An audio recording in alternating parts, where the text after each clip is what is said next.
Cincinnati goes out and hires Scott Satterfield, who was pretty much already on the hot seat with Louisville. And that's another reason why I think this is such a questionable hire, man. First off, Tom Herman goes to FAU, who was basically crystal ball to be the next Cincinnati head coach, which I thought would have been a great hire by Cincinnati, mind you. Did they just not offer Tom Herman, or did Tom Herman really think that FAU was a better job than Cincinnati? The verdict is still out on that. I am still flabbergasted by that. This hire, to me, Shoob, and I'll let you dive into this in a moment, but this hire to me makes no sense. Scott Satterfield makes no sense. You are now going to pay Louisville a buyout to hire this coach who they were probably going to fire next year regardless. His seat was pretty dang hot, Shoob. Pretty dang hot. Hot Cedar Field. And now we go to the bowl. It's weird, man. We're going to bowl season and we're basically having the Satterfield Bowl because these two teams play each other. And then they asked Scott Satterfield, do you plan on coaching the bowl game? And he said, which team? That's going to be really awkward because they're going to be there. Let me say this. I'm just going to give my grade because that's how I feel about the situation. And it's a very questionable hire, and it feels like a panic hire to me from Cincinnati. I don't feel that Cincinnati did their due diligence in this hire. And honestly, Shoob, we talked about it on past pods. We mentioned how this next hire for Cincinnati to replace Luke Fickell is extremely important in establishing their identity of where they will be in the new Big 12. And I think this set them backwards.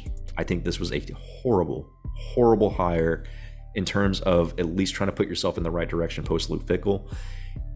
And I mean, I could be wrong, man, but on the face of this, I'm giving this a D- and possibly an F.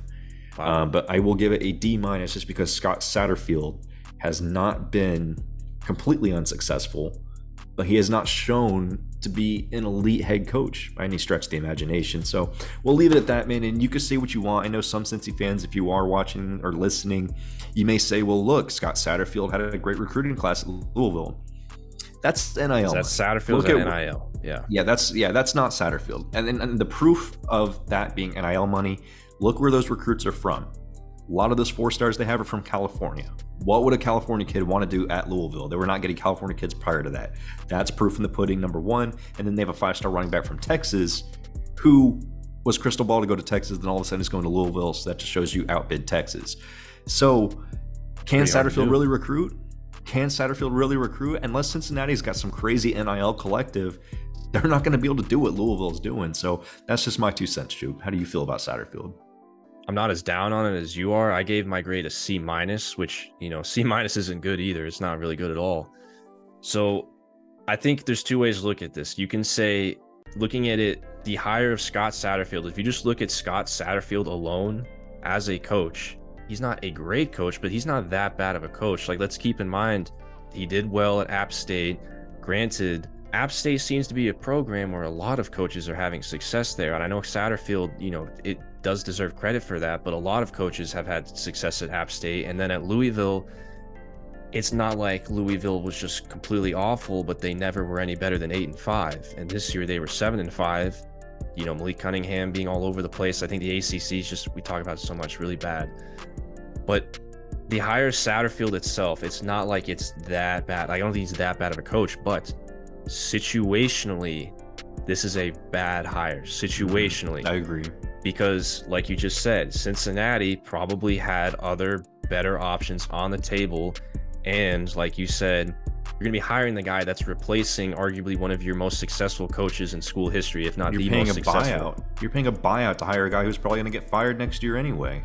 Yeah, if you wait till October of next year, you could probably get Satterfield for free. Oh, and not to mention the Luke Fickell buyout was only like $4 million for them to lose Luke Fickell to Wisconsin. Like, what is the AD over there in Cincinnati doing? And this is so critical because they're joining the Big 12 next year. Cincinnati is now a Power 5 job moving forward. It is now, reprogram it in your mind, Cincinnati is a Power 5 team, a Power 5 program.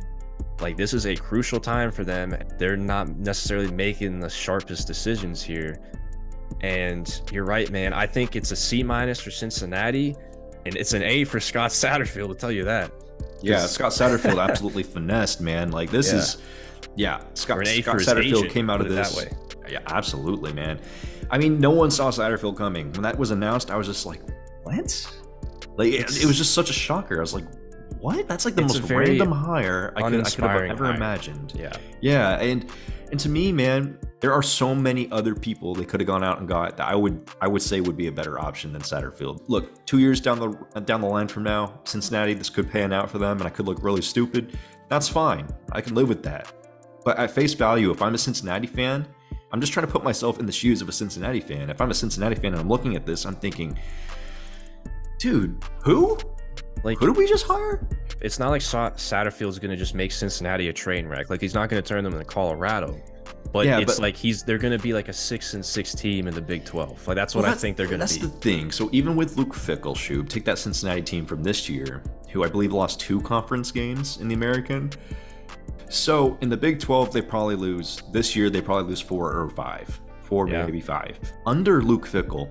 Now take away Luke Fickell and his incredible eye for talent and evaluation. That's one thing Luke Fickell has been really known for, is his eye for talent and under-evaluated talent. You take that away, man, and the ability, we have no proof of concept in Scott Satterfield being an upper echelon coach. We know he can win some games, but he's never proven that he can be an elite guy. And so when you're entering this new league, your level of expectation is going to kind of maintain the same, given that Cincinnati's been a very, very respectable team.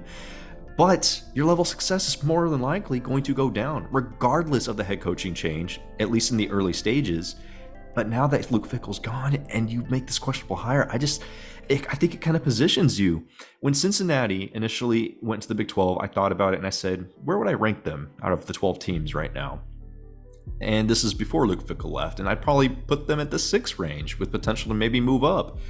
Now I would say they're in the bottom half, man. I don't know about their future. So if I'm a Cincinnati fan, I'm very disheartened by this hire, but I'm going to hope for the best. Yeah, it's just tough because with that program right now, because expectations are so high. That's the problem. Is expectations are really high and deservedly so. It's just, this is like a very inevitable regression incoming. It's just, you can see it coming from a mile away for Cincinnati. And really quick, I looked at the power rankings, by the way. Cincinnati right now is power rated below 8 Big 12 teams. Like, they would be power rated 9th in the Big 12, only ahead of West Virginia and Kansas. Wow. And again, like, the margins are very thin, but still, that just shows you like the kind of ballpark that Cincinnati's in that we're talking about here. We'll see if they're ready to play ball in the Big 12 next year, Shoob. It'll be really interesting to watch. And we'll see, because Evan Prater struggled a little bit in his mild work. We'll see if they go for a transfer QB, man. It'll be really interesting to watch out for. Mountaineer Nation, let's ride.